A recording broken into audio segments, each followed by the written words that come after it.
Greetings to all our powerful and passionate viewers across the globe. Thank you for joining us once again on this journey into the heart of the nation's politics. Today, we uncover a spine-chilling revelation that has sent shockwaves through South Africa's political landscape, a story so intense, so explosive, that it could change the course of our democracy forever. They wanted me dead. Those were the blood-curdling words uttered by a key figure in South African politics, an EFF leader, finally breaking his silence on what he describes as a well-orchestrated, high-level government corruption plot that was meant not just to silence him, but to erase him completely. The story is not just about politics. It's about power, betrayal, survival, and the deeply embedded rot that lurks behind closed doors in government corridors. According to the EFF leader, whose name we are withholding momentarily for security purposes, this was not a smear campaign, not a scandal cooked up by opposition rivals. No, this was a plot fueled by desperation and greed, designed to eliminate him physically. His crime? Daring to expose the very foundations of a corrupt elite that has been bleeding the country dry for decades. In a trembling but powerful voice during a live-streamed press conference, the EFF leader stated, "This country is not free.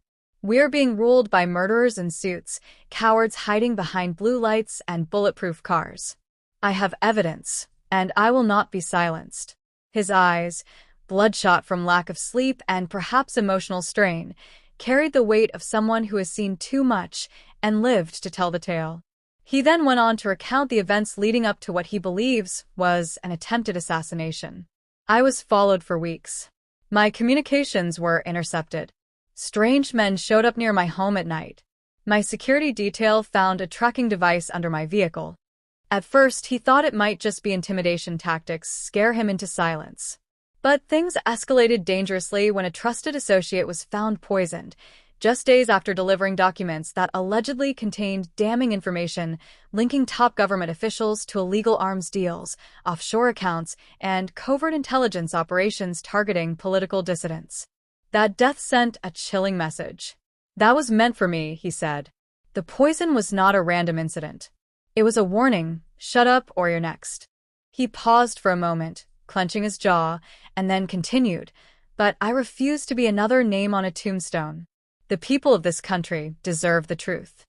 According to sources close to the EFF, the documents handed over contain over 300 pages of bank records, internal emails, classified memos, and recordings that implicate senior figures in various state departments, from Home Affairs to Defense, from National Treasury to covert intelligence units operating under the guise of security agencies. These individuals allegedly diverted billions of rands meant for public welfare, education, and infrastructure into secret foreign accounts, funneled through fake development projects and shell corporations. The EFF leadership has always been bold in its accusations, but this moment felt different. It felt like a storm was brewing. The party has now called on independent investigators, international watchdogs, and even the ICC, International Criminal Court, to take immediate action and place pressure on the South African government to open an inquiry. This is no longer just a South African issue. It is a crime against humanity when leaders kill, steal, and sabotage democracy to protect their interests. Meanwhile, social media erupted within minutes of the press conference. The hashtag #TheyWantedMeDead began trending across platforms. Supporters of the EFF flooded timelines with messages of support, warning the public to stay vigilant, while critics labeled the whole affair as a publicity stunt. However, the chilling detail in the leader's delivery, the panic in his voice, and the facts he presented could not be ignored. It is worth noting that this isn't the first time a South African political figure has alleged death threats tied to government secrets. But this time, the claims come with documentation, names, voice recordings, and dates, a rare and dangerous mix. The question now becomes, how far are the corrupt forces willing to go to maintain their grip on power? Will more people be targeted? Will there be justice? Or will this simply disappear into the political shadows like so many scandals before? The nation is watching with bated breath. Opposition parties have already expressed concern, with several calling for an emergency parliamentary session. Civil society groups are demanding the president make a formal statement.